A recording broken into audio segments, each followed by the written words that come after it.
ಇವತ್ತು ಹಸಿ ತರಕಾರಿಗಳ ಬಳಕೆ ಮತ್ತು ಪ್ರಯೋಜನಗಳ ಬಗ್ಗೆ ತಿಳ್ಕೊಳ್ತಾ ಹೋಗೋಣ. ಹಸಿ ತರಕಾರಿಗಳನ್ನ ಬಳಸೋದ್ರಿಂದ ನಮ್ಗೆ ಏನೆಲ್ಲ ಪ್ರಯೋಜನಗಳಾಗುತ್ತೆ ಅನ್ನೋದನ್ನ ನಾವು ಈ ಅಧ್ಯಾಯದಲ್ಲಿ ತಿಳ್ಕೊಳ್ತಾ ಹೋಗೋಣ. ಮಕ್ಕಳೇ, ನಾನು ಯಾವಾಗಲೂ ಹೇಳ್ತಾ ಇರ್ತೀನಿ, ಆರೋಗ್ಯವೇ ಭಾಗ್ಯ. ನಾವು ಎಷ್ಟು ಸಂಪಾದನೆ ಮಾಡಿದ್ರೇನು ಆರೋಗ್ಯ ಚೆನ್ನಾಗಿರ್ಲಿಲ್ಲ ಅಂತಂದ್ರೆ ನಾವು ಆ ಲೈಫನ್ನ ದುಡಿದಂತ ಹಣವನ್ನ ಖರ್ಚು ಮಾಡಿ ನಾವೇ ಇರೋದಿಲ್ಲ. ಯಾವಾಗಲೂ ಕೂಡ ಆರೋಗ್ಯ ಸರಿ ಇಲ್ಲ ಅಂತಂದ್ರೆ ನಾವು ಅಂದ್ಕೊಂಡಂತಹ ಕೆಲಸಗಳನ್ನ ಸರಿಯಾಗಿ ಪರಿಪೂರ್ಣವಾಗಿ ಮಾಡಲಿಕ್ಕಾಗಲ್ಲ. ನಮ್ಮ ಆರೋಗ್ಯ ಅವಾಗ ಏನಾದ್ರೂ ತೊಂದರೆ ಕೊಡ್ತಾ ಇರುತ್ತೆ. ಹಾಗಾಗಿ ಕೆಲಸದ ಮೇಲೆ ಯಾವುದೇ ರೀತಿಯಾದಂತಹ ಕಾಳಜಿ ನಮಗೆ ಇರೋದಿಲ್ಲ. ಕ್ರಿಯಾಶೀಲವಾಗಿ ನಾವು ಆ ಕೆಲಸವನ್ನ ಮಾಡ್ಲಿಕ್ಕಾಗಲ್ಲ. ಸೊ ನಮ್ಮ ಮನಸ್ಸು ಆ ಕಾಯಿಲೆಗಳಿಗೆ ಹೆಚ್ಚಾಗಿ ಸರಿಯುತ್ತೆ. ಹಾಗಾಗಿ ನಾವು ಉತ್ಸುಕತೆಯಿಂದ ಕೆಲಸವನ್ನ ಮಾಡಬೇಕು ಅಂತಂದ್ರೆ ನಮ್ಮ ಆರೋಗ್ಯ ಚೆನ್ನಾಗಿರ್ಬೇಕು. ಅದಕ್ಕೆ ಒಂದು ಉಕ್ತಿ ಇದೆ, ರೋಗಿಯಾಗಿ 100 ವರ್ಷ ಬದುಕುವುದಕ್ಕಿಂತ ವಿರೋಗಿಯಾಗಿ 3 ವರ್ಷ ಬದುಕುವುದು ಲೇಸು. ಅಂದ್ರೆ ವಿರೋಗಿಯಾಗಿ ಅಂದ್ರೆ ಯಾವುದೇ ರೀತಿಯಾದಂತಹ ರೋಗ ರುಜಿನಗಳಿಲ್ಲದೆ ನಾವು 3 ವರ್ಷ ಬದುಕ್ತೀವಿ. ಸೊ ನಾವು ಖುಷಿಯಾಗಿ ಬದುಕ್ತೀವಿ. ರೋಗಗಳನ್ನ ಹಲವಾರು ರೋಗಗಳು ವಂಶ ಪಾರಂಪರ್ಯದಿಂದ ಬಂದಿರ್ತಾರೆ, ಒಂದಷ್ಟು ಸಾಂಕ್ರಾಮಿಕ ರೋಗಗಳಿರ್ತಾರೆ, ಒಂದಷ್ಟು ಸೊ ನಮ್ಮ ಲೈಫ್ ಸ್ಟೈಲ್ ಇಂದ ಬಂದಿರುವಂತಹ ಕಾಯಿಲೆಗಳಿರ್ತಾರೆ. ಇಂತಹ ಕಾಯಿಲೆಗಳು ಒಂದಲ್ಲ ಒಂದು ನಮಗೆ ಅಟ್ಯಾಕ್ ಆಗ್ತಾನೆ ಇದ್ರೆ ನಾವು ಲೈಫ್ ಅಲ್ಲಿ ಯಾವತ್ತೂ ಕೂಡ ಖುಷಿಯಾಗಿ ಸೊ ನಮ್ಮ ಲೈಫ್ ಅನ್ನು ಲೀಡ್ ಮಾಡ್ಲಿಕ್ಕೆ ಆಗಲ್ಲ ನಾವು. ಸೊ ಬರೀ ಗೊಂದಲದಲ್ಲೇ ಇರ್ತೀವಿ. ಒಂದು ಕಾಯಿಲೆಗೆ ಮೆಡಿಸಿನ್ ತಗೊಂಡ ತಕ್ಷಣ ಮತ್ತೊಂದು ಕಾಯಿಲೆ ಉಲ್ಬಣ ಆಗುತ್ತೆ. ನಮ್ಮ ಬಾಡಿ ಪೂರ್ತಿಯಾಗಿ ಮೆಡಿಸಿನ್ ಇಂದಲೇ ತುಂಬೋಗ್ಬಿಡುತ್ತೆ. ಅಂದ್ರೆ ರೋಗ ನಿರೋಧಕ ಶಕ್ತಿ ನಮ್ಮ ಬಾಡಿಗೆ ಕಡಿಮೆಯಾಗಿ ಇನ್ನೊಬ್ಬರಿಗೆ ಏನೋ ಆಶ್ರಯಾಗಿ ನಾವು ಬದುಕಬೇಕಾಗುತ್ತೆ. ಅಂದ್ರೆ ಇನ್ನೊಬ್ಬರ ಆಶ್ರಯದಲ್ಲಿ ನಾವು ಬದುಕಬೇಕಾಗುತ್ತೆ. ಸೊ ಅದಕ್ಕೋಸ್ಕರ ಸೊ ನಮ್ಮ ಆರೋಗ್ಯ ಬಹಳ ಮುಖ್ಯವಾಗಿಬೇಕು ನಮಗೆ. ಸೊ ಅದಕ್ಕೆ ಹೇಳಿರೋದು ಆರೋಗ್ಯವೇ ಭಾಗ್ಯ. ಸಕಲ ಸಂಪತ್ತಿಗಿಂತ ಆರೋಗ್ಯ ಸಂಪತ್ತು ಸೊ ಚೆನ್ನಾಗಿರ್ಬೇಕು, ಆರೋಗ್ಯ ಚೆನ್ನಾಗಿರ್ಬೇಕು ಅಂತ. ಆಗ ಮಾತ್ರ ನಾವು ಅಂದ್ಕೊಂಡಂತಹ ಕೆಲಸವನ್ನ ಕ್ರಿಯಾಶೀಲವಾಗಿ ಉತ್ಸುಕತೆಯಿಂದ ಮಾಡಬಹುದು ಅಂತ ನಾವು ಹೇಳ್ಬೋದು. ಈ ಒಂದು ಅಧ್ಯಾಯದಲ್ಲಿ ಹಸಿ ತರಕಾರಿಗಳ ಬಳಕೆ ಮತ್ತು ಪ್ರಯೋಜನಗಳ ಬಗ್ಗೆ ನಾವು ತಿಳ್ಕೊಳ್ತಾ ಹೋಗೋಣ. ಮೊದಲ ನಾವು ಆಹಾರವನ್ನ ಎಷ್ಟು ತಿಂತೀವಿ ಅನ್ನೋದು ಮುಖ್ಯ ಅಲ್ಲ. ಸೊ ನಾವು ಆ ಆಹಾರದಲ್ಲಿ ಏನೇನೆಲ್ಲ ಬಳಕೆ ಮಾಡಿಕೊಂಡು ಆಹಾರವನ್ನು ತಿಂತೀವಿ ಅನ್ನೋದು ಬಹಳ ಮುಖ್ಯ ಆಗುತ್ತೆ. ಎಷ್ಟು ತಿಂತೀವಿ ಹೊಟ್ಟೆ ತುಂಬಿಸ್ಕೊಳ್ಳೋಕ್ಕೋಸ್ಕರ ಅಷ್ಟು ಆಹಾರ ತಿನ್ನೋದಲ್ಲ. ನಾವು ಆ ತಗೊಳ್ಳುವಂತ ಆಹಾರದಲ್ಲಿ ಏನೆಲ್ಲ ಅಂಶಗಳಿರಬೇಕು, ನಾವು ಉತ್ತಮವಾದಂತಹ ಆರೋಗ್ಯವನ್ನು ಹೊಂದಬೇಕಾದ್ರೆ ನಾವು ಎಂತ ಆಹಾರವನ್ನ ತಿನ್ಬೇಕು ಅನ್ನೋದು ಬಹಳ ಮುಖ್ಯವಾಗಿರುತ್ತೆ. ಆಹಾರ ಪದ್ಧತಿಯೇ ಆರೋಗ್ಯಕ್ಕೆ ಆರೋಗ್ಯ ಸಂಪತ್ತನ್ನು ಹೆಚ್ಚು ಮಾಡುವಂಥದ್ದು. ಹಾಗಾಗಿ ನಾವು ಏನೆಲ್ಲ ಆಹಾರದಲ್ಲಿ ಬಳಕೆ ಮಾಡಬೇಕು, ಸಮತೋಲನ ಆಹಾರ ಅಂದ್ರೆ ಏನು, ಆ ಸಮತೋಲನ ಆಹಾರದಲ್ಲಿ ಯಾವ ಯಾವ ಆಹಾರಗಳಿರಬೇಕು ಅನ್ನೋದನ್ನ ನಾವಿವತ್ತು ನೋಡ್ತಾ ಹೋಗೋಣ. ಆರೋಗ್ಯವೇ ಭಾಗ್ಯ ಎನ್ನುವಂತೆ ಸೊ ಎನ್ನುವಂತೆ ಆರೋಗ್ಯವು ಅತ್ಯಂತ ಮುಖ್ಯವಾದದ್ದು. ಆರೋಗ್ಯ ಪ್ರತಿಯೊಬ್ಬರ ಜೀವನದಲ್ಲಿ ಬಹಳ ಮುಖ್ಯವಾದಂಥದ್ದು. ಸೊ ಆರೋಗ್ಯವನ್ನ ಉತ್ತಮವಾಗಿ ಕಾಪಾಡಿಕೊಳ್ಳಬೇಕಿದೆ. ಉತ್ತಮ ಆರೋಗ್ಯಕ್ಕೆ ಆಹಾರ ಬಹಳ ಅವಶ್ಯಕವಾಗಿದೆ, ಅಗತ್ಯ. ನಾವು ಆರೋಗ್ಯವನ್ನು ಉತ್ತಮವಾಗಿ ಇಡಬೇಕು ಅಂತಂದ್ರೆ ನಮಗೆ ಆಹಾರ ಬಹಳ ಮುಖ್ಯವಾಗಿರುತ್ತೆ. ಆಹಾರ ಪದ್ಧತಿ ಹೌದಲ್ಲ, ನಾವಾಗಲೇ ಹೇಳಿದೆ, ಎಷ್ಟು ಆಹಾರವನ್ನು ತಿಂತೀವಿ ಅನ್ನೋದು ಮುಖ್ಯ ಅಲ್ಲ, ಆಹಾರದಲ್ಲಿ ಏನೆಲ್ಲ ನಾವು ಸೇರಿಸ್ಕೊಂಡು ತಿಂತೀವಿ ಅನ್ನೋದು ಬಹಳ ಮುಖ್ಯವಾಗಿರುತ್ತೆ. ಸಮತೋಲನ ಆಹಾರ ಅಂತಂದ್ರೆ vitamin A, vitamin B, C ಹೌದಲ್ಲ. ಸೊ ಎಲ್ಲದೂ ಕೂಡ ನಾರು ಪದಾರ್ಥಗಳಿರ್ಬಹುದು, ಕಾರ್ಬೋಹೈಡ್ರೇಟ್ಸ್ ಇರ್ಬೋದು ಹೌದಲ್ಲ, ಎಲ್ಲವೂ ಕೂಡ ಸೇರ್ಕೊಂಡ್ರೆ ಮಾತ್ರ ಅದನ್ನ ನಾವು ಸಮತೋಲನ ಆಹಾರ ಅಂತ ಹೇಳ್ತೀವಿ. ಎ ಅನ್ನಾಂಗ, ಬಿ ಅನ್ನಾಂಗ, ವಿಟಮಿನ್ ಸಿ ಹೌದಲ್ಲ, ಈ ತರ ಸೊ ವಿಟಮಿನ್ ಬಿ12 ಕೂಡ ಅನ್ನಾಂಗಗಳಿದ್ದಾವೆ. ಇವುಗಳೆಲ್ಲವೂ ಕೂಡ ನಮಗೆ ಬಹಳ ಮುಖ್ಯವಾಗಿ ಬೇಕಾಗುವಂತಹವು.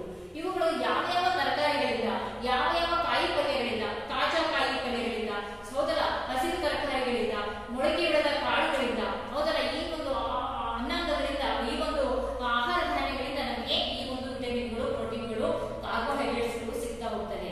ಇವುಗಳನ್ನು ನಾವು ಎಷ್ಟು ಪ್ರಮಾಣದಲ್ಲಿ ಸೊ ತಗೋಬೇಕು ಅನ್ನೋದು ಬಹಳ ಮುಖ್ಯವಾದಂತಹ ವಿಚಾರ. ಸೊ ಈ ಆಹಾರ ಪದ್ಧತಿಯಲ್ಲಿ ನಾವು ಬಳಸುವ ಆಹಾರ ಪದಾರ್ಥಗಳು ಕೂಡ ಬಹಳ ಮುಖ್ಯವಾಗಿದೆ. ಸೊ ಇಂಥ ಆಹಾರಗಳಲ್ಲಿ ಹಸಿ ತರಕಾರಿಗಳು ಉತ್ತಮ ಪೌಷ್ಟಿಕತೆಯನ್ನ ಒದಗಿಸುತ್ತವೆ. ಹಸಿ ತರಕಾರಿಗಳು ಸೊ ಮಕ್ಕಳ ಕೆಲವೊಂದು ತರಕಾರಿಗಳನ್ನು ನಾವು ಹಾಗೆ ಹಸಿಯಾಗಿ ತಿನ್ಬಹುದು. ಉದಾಹರಣೆ ಹೇಳ್ಬೋದು, ನೀವು ಮನೆಯಲ್ಲಿ ನಿತ್ಯ ಬಳಸ್ತಾ ಇರ್ತೀರ. ಸೊ ಯಾವುದು ಸೊ ಏನೋ ಕ್ಯಾರೆಟ್ ಹೌದಲ್ಲ, ಹಸಿಯಾಗಿ ಬಳಸುವಂತ ಹಸಿರು ತರಕಾರಿ, ಹಸಿ ತರಕಾರಿ ಹೌದಲ್ಲ. ಹಸಿ ತರಕಾರಿಗಳಲ್ಲಿ ಕ್ಯಾರೆಟ್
ರೊಟ್ಟಿ, ಬರೀ ರೊಟ್ಟಿ ಅಥವಾ ಏನು ತರಕಾರಿಗಳನ್ನ ಬಳಸದೇ ಇರೋದು, ಅನ್ನ, ರೈಸ್ ಐಟಮ್ ಜಾಸ್ತಿ ಇದನ್ನೇ ಬಳಸ್ತಾ ಹೋಗಿ ನಿಮ್ಮ ಆರೋಗ್ಯ ಹದಗೆಡುತ್ತೆ. ಸೊ ನಿಮಗೆ ಪಚನ ಶಕ್ತಿ ನೀಟಾಗಿ ಆಗೋದಿಲ್ಲ.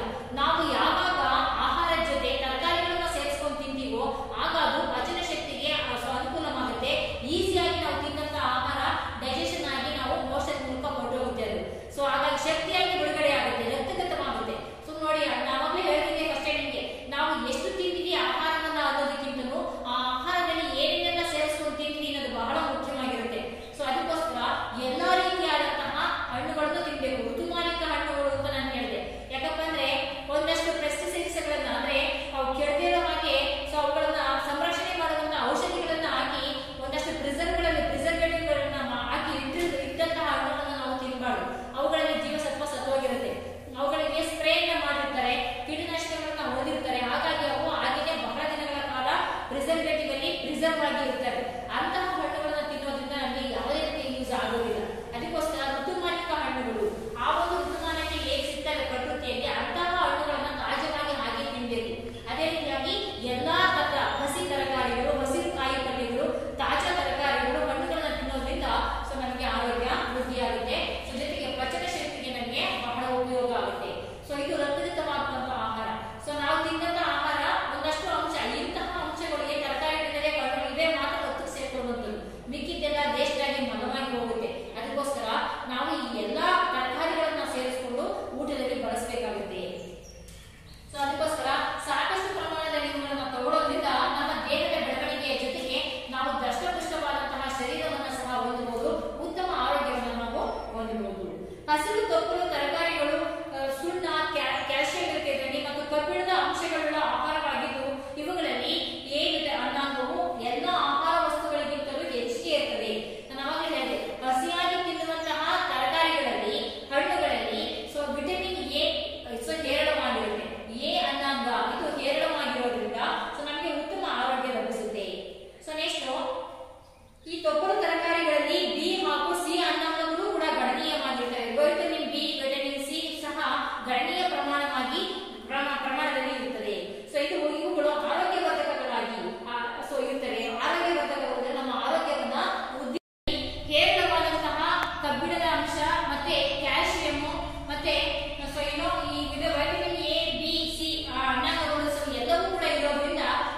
ರೀತಿಯಾಗಿ ಶುಗರ್ ಅಂದ್ರೆ ಈ ಸಕ್ಕರೆ ಕಾಯಿಲೆ ಬರ್ದಿರೋ ಹಾಗೆ ತಡಿಬಹುದು ಯಾವ್ದನ್ನ ಈ ಹಾಗಲಕಾಯಿಯನ್ನು ತಿನ್ನೋದ್ರಿಂದ.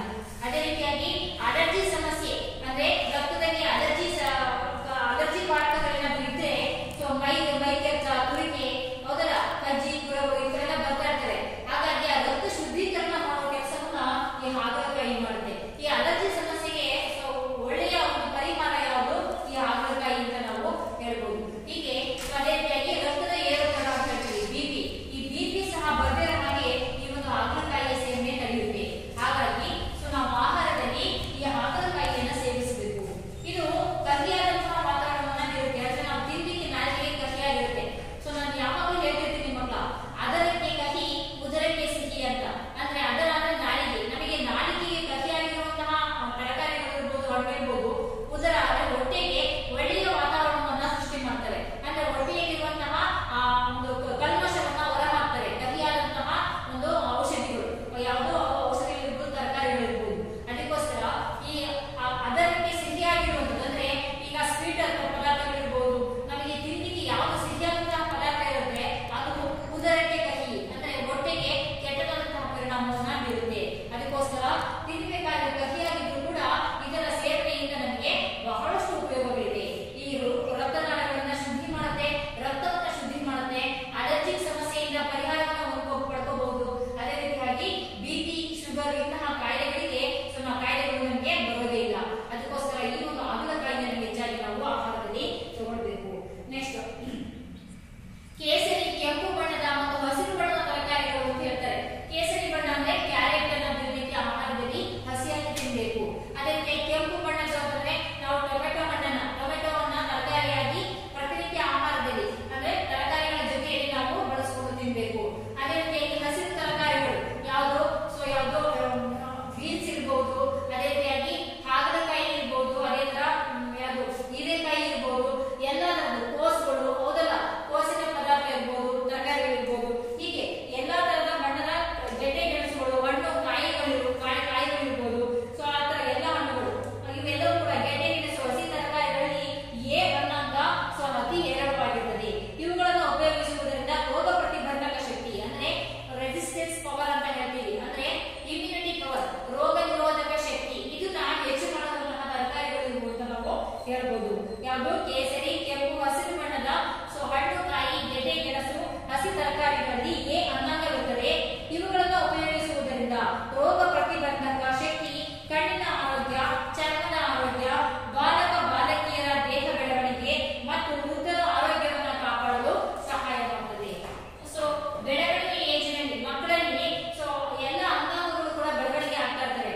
ಹಾಗಾಗಿ ಕಣ್ಣಿನ ತೀಕ್ಷ್ಣತೆಯನ್ನು ಹೆಚ್ಚು ಮಾಡಲಿಕ್ಕೆ ಕ್ಯಾರೆಟ್ ಅನ್ನು ತಿನ್ನಬೇಕು. ಪ್ರತಿನಿತ್ಯ ಒಂದೊಂದು ಕ್ಯಾರೆಟ್ ಅನ್ನು ನಾವು ತಿನ್ನಬೇಕು.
ರೀತಿಯಾಗಿ ಋತುಮಾನಿಕವಾಗಿ ಸಿಗುವಂತಹ ಎಲ್ಲ ಹಣ್ಣು ಇರ್ಬೋದು, ಹಲಸಿನ ಹಣ್ಣು ಇರ್ಬೋದು, ಮಾವಿನ ಹಣ್ಣು ಇರ್ಬೋದು, ಸೊ ಯಾವ್ದೋ ಕಿತ್ತಳೆ ಹಣ್ಣು ಇರ್ಬೋದು, ಮೂಸಂಬಿ ಇರ್ಬೋದು, ಸಪೋಟ ಇರ್ಬೋದು, ಸೊ ಕಸ್ಟರ್ಡ್ ಆಪಲ್ ಹೌದಲ್ಲ, ಸೊ ಯಾವ್ದೋ ಚೀಕು ಅಂದ್ರೆ ಇವೆಲ್ಲವೂ ಕೂಡ ಸಪೋಟ ಹೌದಲ್ಲ, ಇವೆಲ್ಲವೂ ಕೂಡ ಸೊ ನಮ್ಗೇನೋ ಆರೋಗ್ಯವನ್ನು ವೃದ್ಧಿ ಮಾಡುವಂತಹ ಹಣ್ಣುಗಳು. ಇವುಗಳನ್ನು ನಾವು ಸೀಬೆ ಹಣ್ಣು ಹೌದಲ್ಲ, ಇವೆಲ್ಲವೂ ಕೂಡ ಇವುಗಳನ್ನೆಲ್ಲವನ್ನೂ ಕೂಡ ನಾವು ನಿತ್ಯ ಆಹಾರದಲ್ಲಿ ಬಳಸಬೇಕು. ಅದೇ ರೀತಿಯಾಗಿ ತರಕಾರಿಗಳನ್ನು ಕೂಡ ಅಂತ ನಾವು ಹೇಳ್ಬೋದು. ಇನ್ನು ಹಸಿಯಾಗಿ ತಿನ್ನಬಹುದಾದ ಕೆಲವು ತರಕಾರಿಗಳಿದ್ದಾವೆ, ಅವುಗಳನ್ನ ನೀವು ಪ್ರತಿನಿತ್ಯ ತರಕಾರಿ ಜೊತೆ ತಿಂತಾ ಇದ್ರೆ ಸೊ ಇನ್ನೊಂದಷ್ಟು ಆರೋಗ್ಯವನ್ನ ಪಡ್ಕೋಬಹುದು. ಅವು ಯಾವ ಅಂತ ನಾವು ನೋಡ್ತಾ ಹೋಗೋಣ. ಗೆಣಸು ಹೌದಲ್ಲ, ಸಿಹಿ ಮೂಲಂಗಿ ಅಂತ ಕರೀತಾರೆ ಇದನ್ನ.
ಇರುತ್ತೆ, ಅದನ್ನ ಕೊತ್ತಂಬರಿ ಸೊಪ್ಪನ್ನ ಮಿಕ್ಸ್ ಮಾಡ್ಕೊಂಡು ತಗೊಳ್ಳೋದ್ರಿಂದ ನಮ್ಮ ಆರೋಗ್ಯ ವೃದ್ಧಿ ಆಗುತ್ತೆ,